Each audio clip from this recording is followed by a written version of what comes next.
Hello and welcome to Let's Talk Energy, brought to you by Amila Africa. We are live at the Cape Town Convention Center for Energy Week 2024.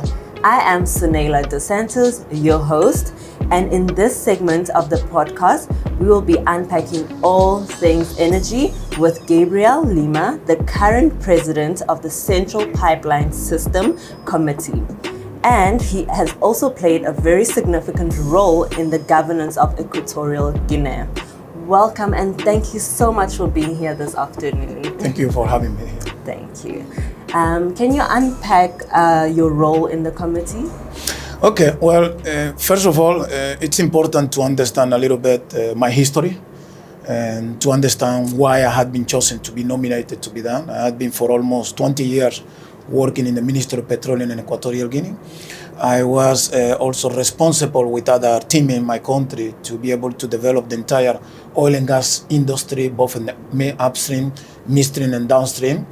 And for people who know our industry, they will already know the success regarding the exploitation of the crude oil, at the same time the building of LNG plant, methanol plant, and the development of the entire for almost 2 decades. And clearly, after almost 20 years, and the head of states and the ministries of petroleum that they are part of the African petroleum producing, designated that they needed an individual who can actually pack this idea of the Central African pipeline system. The Central Africa pipeline system, it's really a solution for 3 key problems that African countries having, especially Central Africa. It is the food crisis, it is the energy crisis, and the manufacturing crisis. It's very ironic, but a lot of the Central African countries, other African countries, during independence or during colony and independence, they were self-sufficient. They even were exporting food out. But today, we almost import 80% from Europe, from Asia, from the rest. So clearly, the processing is a problem. Secondly, is the energy crisis. We keep exporting our resources very cheap, and we keep buying refined product more expensive. The best example is crude oil. We all sell crude oil around a barrel, like, for example, right now, $78. But then we buy the diesel at $200. Wow. So we always are in deficit. Yeah. That's why really comes this energy crisis, because we are not utilizing our resources. And the same thing, the minerals. We actually export the minerals, and then they give it back while mobile phones with batteries that are more expensive than a rock of oil. The same thing happened with the manufacturing. Clearly, a lot of the industries built in Africa in different countries are not competitive, neither with Europe, neither with Asia. And it's not because we don't have the people, it's not we don't have the resources. The issue is that a lot of those industries have a commodity system. If you go to Europe, you go to Asia, and you want to do a fabric, for example, a yogurt or processing, you just put the yogurt, you talk with the gas company, electricity company, and they provide you the utility. It's not like here in Africa, you want to do a big processing, you need to build the port, the airport, bring your own electricity, and by the time you finish, your product is not competitive. So clearly, this integrated project, it will allow the commodity can go to the end users. But at the same time, it comes with a problem that we have been discussing, and this forum has been very regarding the energy poverty. Now, we are clearly stressed by different organizations that we should decarbonize. We should forget about hydrocarbons. But what we are saying ourselves, what if one day they say they don't want our oil and gas?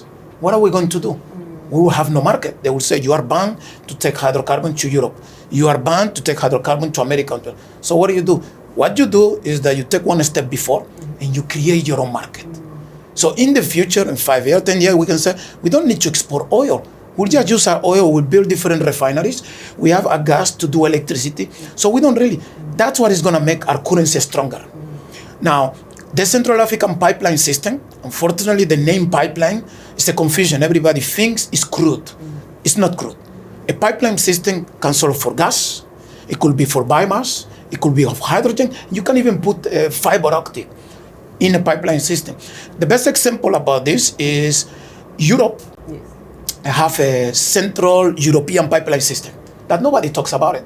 This is the reason that you drive from France all the way to Vienna or to Austria. You don't see trucks like in Africa, trucks going with this or not, because it's all our pipeline. But when we want to do in Africa, that's a problem. It's polluting. And I'll give you the best example, because I keep saying the numbers do not lie. I'll give you example of 3 countries with high population. Nigeria, 200 million population. Let's just put somebody in Africa, Pakistan, 200 population, and Egypt, 100. So those three countries that have a total roughly of 500 million in terms of population. One single country in Europe, France, 68 million only. 500 million, 68 million. These three countries that we consider to be developing hydrocarbon have a total of 43,000 kilometers of pipeline. Wow. Those five. France, only 68, remember, 68 people, 500, have 47,000 kilometers. So France alone have more an infrastructure pipeline system than Nigeria, Pakistan, and Egypt together. This is why the products in France sell better. From the Louis Vuitton bags, from the yogurt, from the processing. If France can have a farm, you just put the yogurt, you put a plant there, you just call the electricity company. So that yogurt will always be cheaper than any yogurt that is in there. The same thing happened in Ukraine. You know, why Ukraine, Russia can process? Because all the grain can be processed better and much easier with the resources. And another example that I keep saying to a lot of head of state and ministers that I have given this mandate, it's really the former Union countries, former Soviet Union countries, Hungary, Romania, or allies, Czechoslovakia, the rest. Once the Soviet Union collapsed, all of them, they become independent. Everybody knew that they have one of the worst economy. People were migrating. It was very poor. Only 10 years have passed, and all the industry and fabrics in Europe that used to be in Spain, that used to be in Germany, where do they move? To Romania, to Hungary, to the rest. And people immediately think it's because of cheap labor. It's not cheap labor. It's because those former countries, they inherit a pipeline system designed by the former Soviet Union. This is why Bulgaria, Hungary, they are really saying we cannot cut our alliance with Russia. Why? Because they inherit this pipeline that make their product very competitive. So clearly, if we have the oil, we have the mineral, we just need to be able to distribute on this, and then from there, we don't need to export it out of the continent. And this is the mandate that the head of state and the minister of Central Africa have given me to be able to create this structure so we can share. Because what we have been doing, each one of the countries have been doing along. Equatorial Guinea, I want to have my own refinery.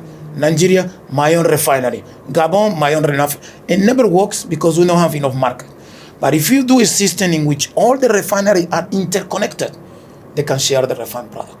It's not the normal that the gasoline in Bata or in Equatorial Guinea is this price, and then you go to Cameroon 200 kilometers, it's higher. And then you go to Chad, it's even more higher. When if you go to Europe, you go to America, you can go thousands of kilometers, and the gasoline and diesel is almost the same price. So clearly, this is the idea, to do a centralized, integrated pipeline system to be able to transport and share commodities. Wow, that's amazing. Big role. All right. Why is the Central African pipeline system important in the current energy landscape? It is very important because we are coming in a situation that we are forced to do the decarbonization. They are keep saying it through the message, you should stop producing your oil, your gas, your hydrocarbons. And not only they are saying that we need to stop, they are saying that in 5 years, they will not finance anymore. So even if we want to continue, when we go to the banks will not lend to another banks to do it. So what we have to do is that we need to be more intelligent.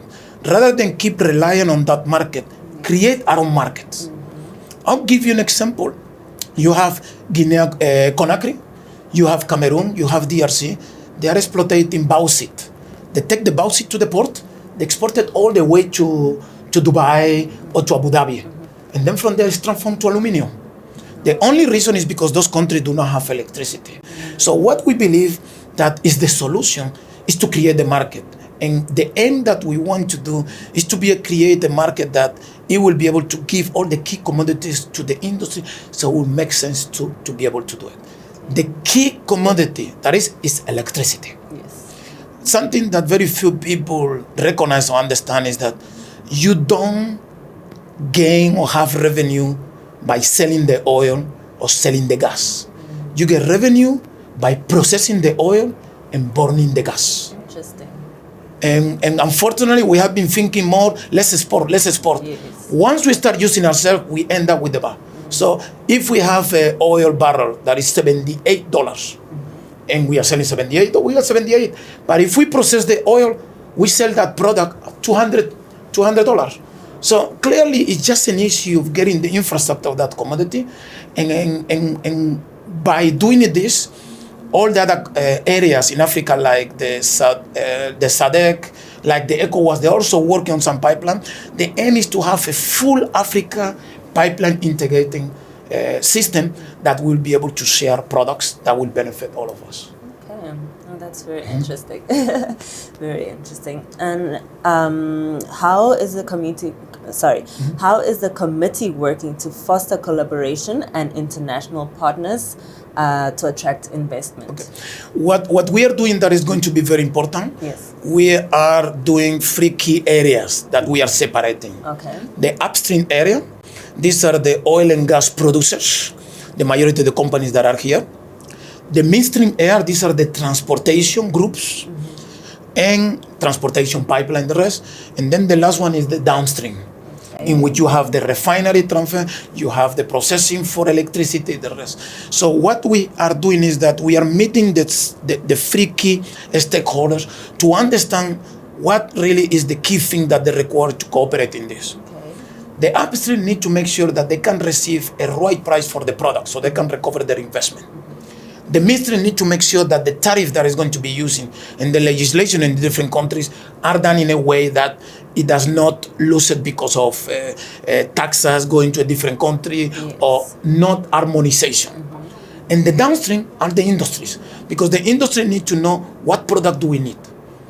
So you could have a key processing food industry that require a lot of gas. It require oil for some of the processing. It could be, when we talk about oil, it's not just for gasoline. You can have oil for plastics, or you can have oil for other products. And at the same time, the electricity. So once we know what is the demand for each one of them and what is the requirement, then we do the alignment. It's very important that the upstreamers can receive funding from the end users, rather than they receive to the aggregator. And the aggregators are middlemen, national companies who put it and distribute. Once we allow that the upstreamer can sell it to the downstreamer, that's what create the business. The midstream, and this is my job, just need to make sure that I am being paid by my tariff. And need to make sure that there is not fluctuation on that. So clearly it is very important. This is the only way that we can create employment in jobs in Africa. You do not create employment in upstream. It's limited how many engineers you need, geologists. You do not create employment in midstream. You do a pipeline, it's finished. But where you create employment is in the processing. And in the processing is very important, because you need to be able to receive the electricity. If you want to do an IT business, you need fastest internet, but also electricity. If you want to do a processing and you are a farm and you want to kill a coal, you need the electricity to maintain. But the same thing is how to be able to use resources to do it. Now they're talking that we should focus on hydrogen. Namibia is doing it. South Africa is working on it. But the problem with hydrogen is the transportation. There is not a single ship technology to be able to take hydrogen, so wherever you process it, to transport it out. So all of these hydrogen problems, you have to do your industry next to it. But the only way that hydrogen is being transported in America and in Europe is through pipeline. So the aim is to create a system that hydrogen can be. The hydrogen in Africa should be for Africa. It shouldn't be a hydrogen that is done to send to America, to Europe. It should be to Africa. And that will be a real decarbonization to be done. So for us, and this is clearly a particularity that I have, because I work in major projects like the LNG projects, close to $4 billion, like the methanol plant, the biggest methanol plant. It's very important to structure the project correctly. This is what we are engaged in the Africa Exim Bank. We are engaged in the New Development Bank of the BRICS.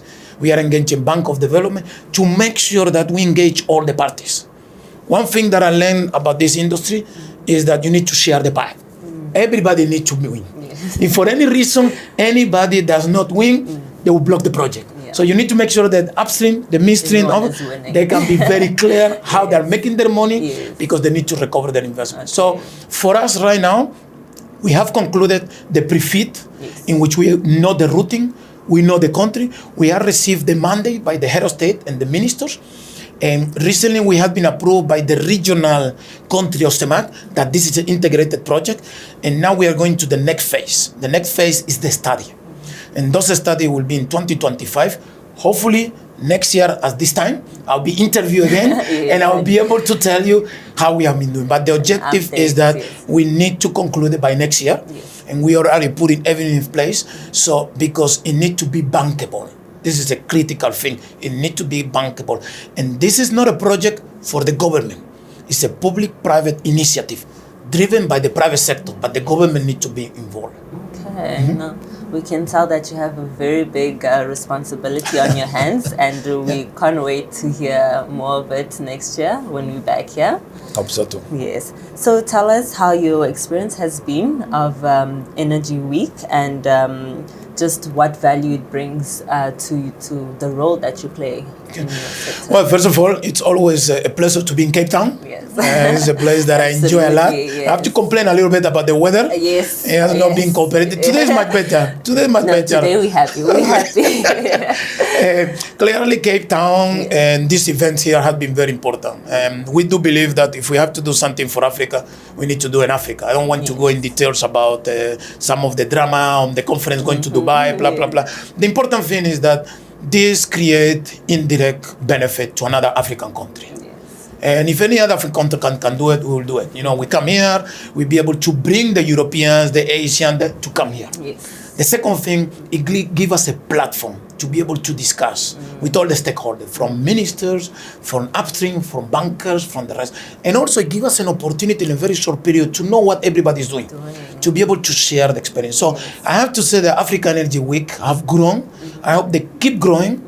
I hope the next time we even, the South African company, they have to build another conference center because it's just bigger than that. Yes. But for us, it gives us an opportunity to work with that. Clearly, if we want to grow, we need to grow on in this case, the creating of jobs. Yes. Africa is a continent that everybody have recognized that is the one that rapidly is going, is the one with the youth. If we do not find job for the youth, we're going to end up with serious problems. And the only one we have to do is the processing. And one critical thing, when people talk about infrastructure, it's really not a joke. It's like we all have cars. If we don't have the highway, we go nowhere. So definitely that highways need to be done. Those pipelines need to be done to be able to make sure that we can utilize our product. It is not normal. A country like South Africa have black eye problems, and we all surrounded are full of oil and gas. Little Equatorial Guinea, last year we supply 10% of the gas of Spain came from Equatorial Guinea. And then, of course, my brother from South Africa said, Excellency, you are exporting gas to Spain. Why don't you send it to South Africa? I said, where is your infrastructure? There is not one single port who can receive my LNG. Oh, wow. So this is why, this is why we insisted that South Africa need to build an infrastructure receiving terminal to do that. So clearly this is the aim why I think African Energy Week is important, and I will encourage him to keep doing this job, and I'll make sure that I keep being an ambassador of African Energy Week, and hopefully to see you all next year. Yes, definitely. Thank you so much for being here and taking the time to come. It was really informative. Okay. I got to learn a lot myself. So thank you so much for your time, and I hope to see you next year. Okay.